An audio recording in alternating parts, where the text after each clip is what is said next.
Hello and welcome to Ahead of the Curve. This is your host, Jonathan Gellner, and thank you so much for joining us today. This episode is powered by Stick and Ball TV.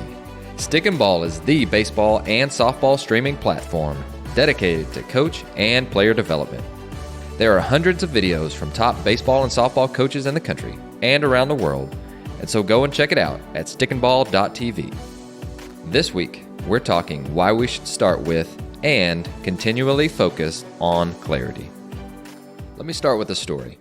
One of my first years of coaching, in our first intra-squad scrimmage of the year, everyone played, the game was over, the locker room was cleared out, and I was heading home. Let me also mention that it was Valentine's Day. And so my wife and I, Macy, met at the baseball field, and before I left the parking lot, I got the email. Let me remind you, this was an inter-squad. It was our first one of the year, and everyone played. Here's what the email said. Coach, we need to talk. This is, insert blanks, parents. He is in tears right now, wondering why he didn't get to play more in our first inter-squad, where everyone played. I may have added a few of those words. Let's schedule a meeting for next week to sit down and talk this through.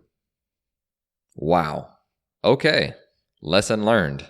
Number 1, never read an email before going on a date with your wife on Valentine's Day. But seriously, what did I learn from this experience? Some parents are crazier than others. Fact. But also, not every player sees the same things that we do. And parents definitely don't. They focus on 1 when we're focusing on 25. And they also have a bank of knowledge seeing what they've done the last 10 years of them excelling in club ball, travel ball, etc. You're all cringing right now because you've all been there before, I'm sure. So I recently heard on Craig Rochelle's podcast, which is by far one of my favorites, he had on John Maxwell, and they mentioned, clarity is kind. And for some reason, that quote hit me pretty well.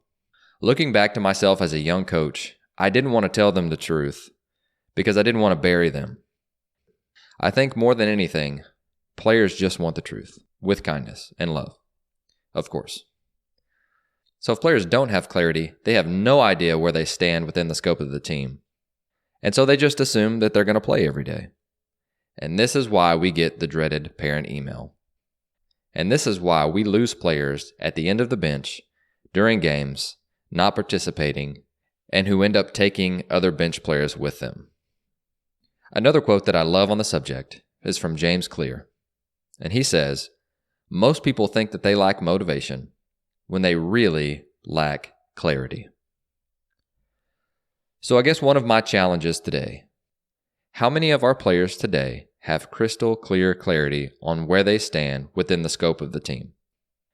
This could be in regards to playing time, or what they need to do to get better to earn more playing time.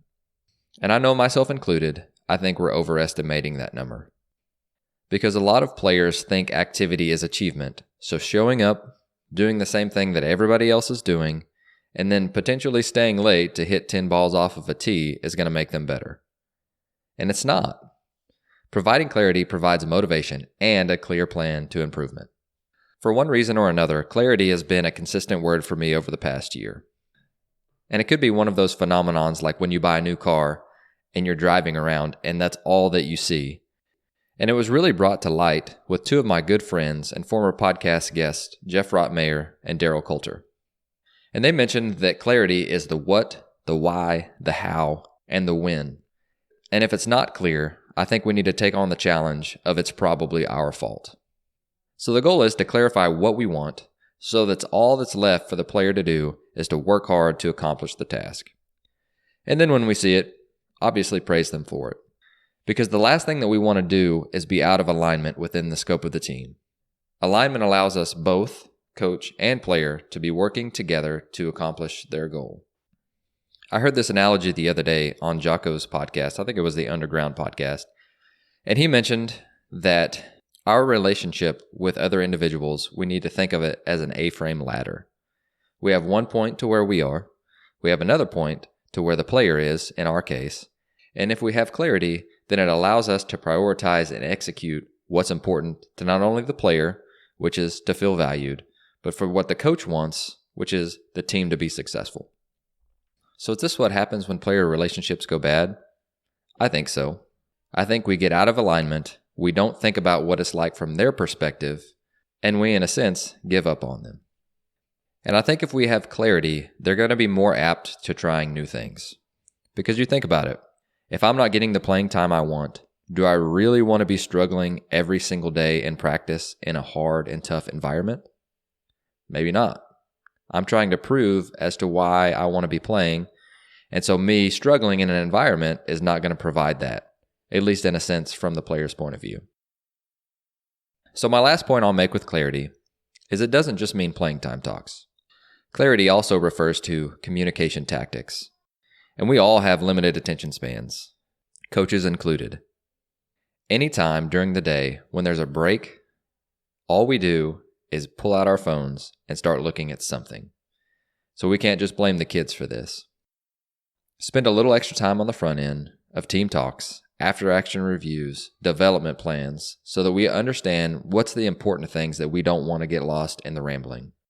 We've been there as a player, and I've done it too as a coach, to where we spend 20 minutes after a game focusing on all the things that we did wrong. Well, cognitively speaking, we can't focus on 5 things at once.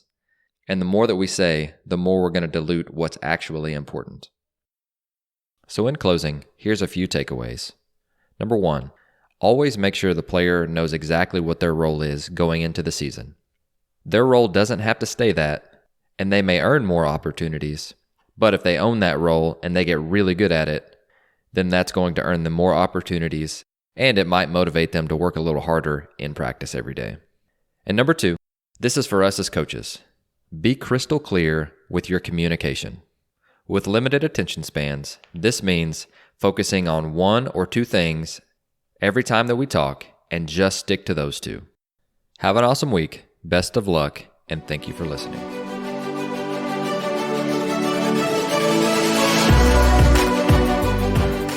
Thank you for listening to Ahead of the Curve.